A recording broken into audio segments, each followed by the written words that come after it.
How to unignore group chat in Messenger. Hi everyone, welcome back to our channel. This is Rose and I will guide you to unignore group chat in Messenger. Without further ado, let's begin. Launch Messenger application on your device.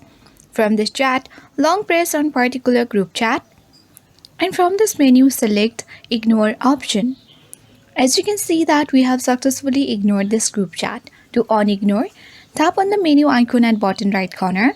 Select message request. Now tap on spam at top right. After you choose the spam, the group chat will mostly be in the spam section. But if you do not get, you can easily come back and then tap on the archive option. At the top, you can easily see the group chat that we have ignored. When you long press on it and select on archive, it will be unignored. So this is the alternative way to unignore the group chats. So you can follow both the method and unignore group chat in Messenger. I hope this guide was helpful. If it was, then do like, share, comment and don't forget to subscribe. Thank you for watching and I will see you in the next video.